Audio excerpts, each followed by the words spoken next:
Hello दोस्तों, शुभ प्रभात। पिछले video में हमने सूरदास जी के बाल लीला संबंधी प्रश्नोत्तर बताया था। अब हम आगे का उत्तर बता रहे हैं। पाँव चलना। कन्हैया अब पाँव के बल चलने लगे हैं। कान्हा की उस बाल छवि को देखकर मैया मोह जाती हैं और कान्हा को ताली बजा बजा कर नचाती हैं। आंगन श्याम नचावहीं जसुमती नंद रानी, तारी दय दय गावहीं मृदु बानी। बाल हठ। आकाश में चंद्रमा को देखकर कन्हैया अपनी माँ यशोदा से चंद्र खिलौना की जिद करते हैं और मैया से कहते हैं कि मैया मुझे चंद्र खिलौना चाहिए, अगर नहीं दोगी तो मैं धरती पर लौट जाऊंगा और तुम्हारा पुत्र भी नहीं कहाऊंगा। मैया मैं तो चंद्र खिलौना ले हूँ, जय हूँ लोटी धरनी पर अबहीं तेरी गोद नाए हूँ। पुत्र कहूँगो नंद बाबा को, तेरो सुत न कहे हूँ। कजरी का पै पान न करी हूँ, बेनी सिर न गुथे हूँ। मैं नंद बाबा का पुत्र कहलाऊंगा, कजरी का दूध भी नहीं पीऊंगा और अपने सिर पर चोटी भी नहीं बनवाऊंगा। माँ यशोदा कान्हा को चंद्र खिलौना ना मांगे तो उन्हें बहलाती हैं और उनका उस ओर से ध्यान हटाती हैं और कहती हैं कि मैं तुम्हारे लिए नई दुल्हनिया लाऊंगी।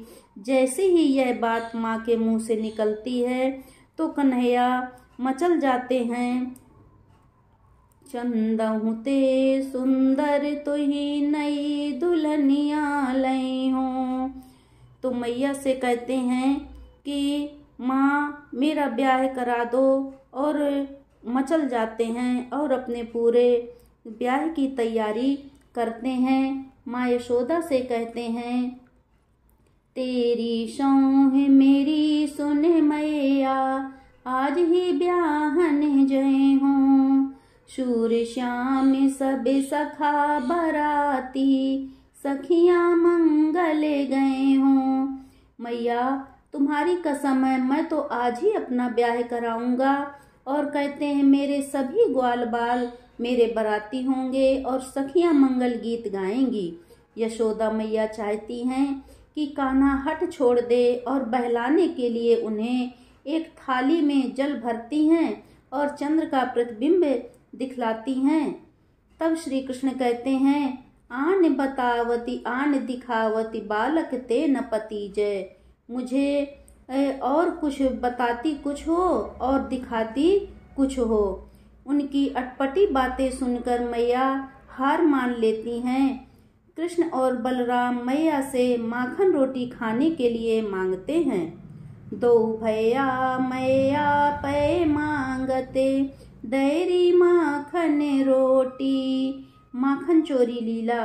कृष्ण ग्वाल बालों के साथ मिलकर गोपियों के घर में जाकर माखन चुरा चुरा कर खाते हैं। तभी एक गोपी मैया यशोदा से शिकायत करने आती है और कन्हैया तब कहते हैं, मैया मोरी मैं नहीं माखन खायो।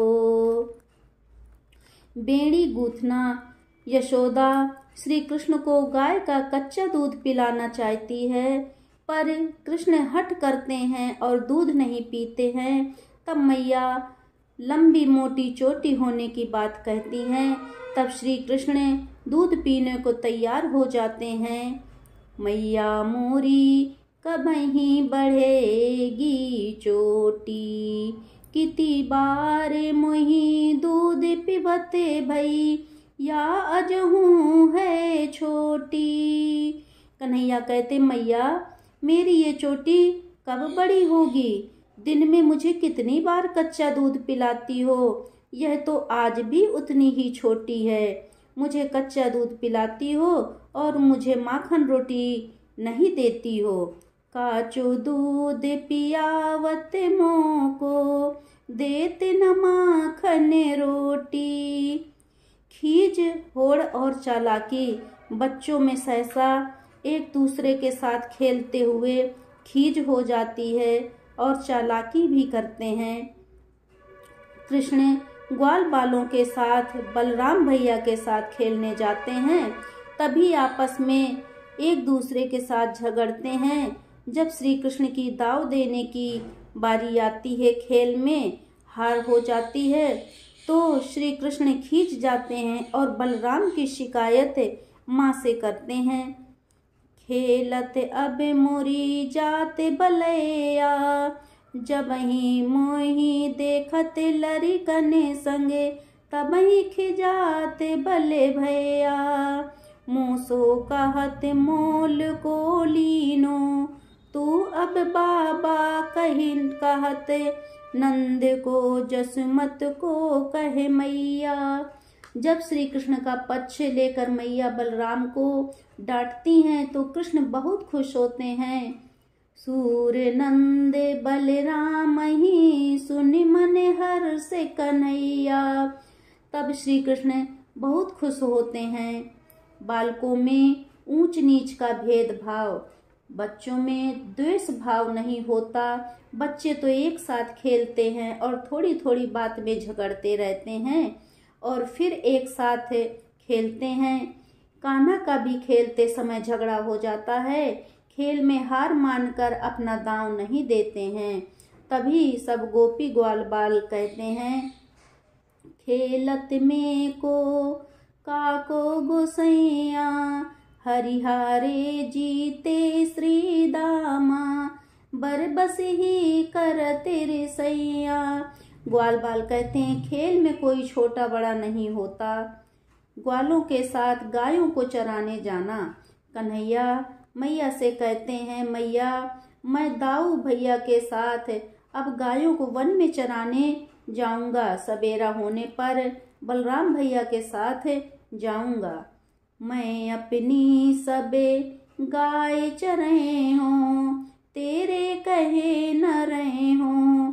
मैया मैं अपनी सभी गायों को चराने जाऊंगा। अब तुम्हारे घर कहने पर भी मैं घर में नहीं रहूंगा। खींच करना।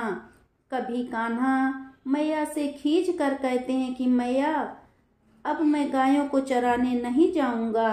बच्चों को थोड़ी थोड़ी देर में मन बदलता रहता है, वही चेष्टा यहाँ दिखाई गई है। मैया हाँ न चरे हों गाय, सिगरे ग्वाल चिढ़ावत मुँह को। मातृ हृदय भाव। कृष्ण के मथुरा चले जाने पर मैया यशोदा प्रतिदिन की तरह माखन तैयार करती हैं और भोजन के समय श्री कृष्ण की बहुत याद करती हैं और उद्धव से देवकी के लिए संदेशा भेजती हैं। संदेशो देवकी सो कहियो, हो तो धाय तिहारे सुत की, दया करती ही रहियो। प्रकृति चित्रण। जब श्री कृष्ण मथुरा में रहते हैं तो उन्हें ब्रज की याद बहुत आती है। वे भी उद्धव से कहते हैं, उद्धव मोहि ब्रज बिसरत नाही, हंस सुता की सुंदर कगिरी, अरु कुंजन की छाही। कोकिल कीर सदा तहा शोर, सदा रूप मंथ चित चोर। कोयल, तोता और मोर की आवाज़ मन को चुराने वाली, मन को लुभाने वाली होती है। इस प्रकार सूरदास जी वात्सल्य और श्रृंगार रस के अमर गायक सूरदास ने भगवान श्री कृष्ण की बाल लीला को गाए जाने वाले पदों में दिखाया है और उनका मन भगवान के चरणों के सिवा कहीं शांति नहीं पाता। मेरो मन अनंत कहाँ सुख पावे, जैसे उड़ी जहाज को पंछी फिर जहाज पर आवे। वे अपने आराध्य श्री कृष्ण के लिए कहते हैं, सोई रसना जो हरि गुण गावे। अगर हमारा यह वीडियो आपको पसंद आया हो तो वीडियो को लाइक करें और चैनल को सब्सक्राइब करें। अगले वीडियो में हम मलिक मोहम्मद जायसी के बारे में बताएंगे।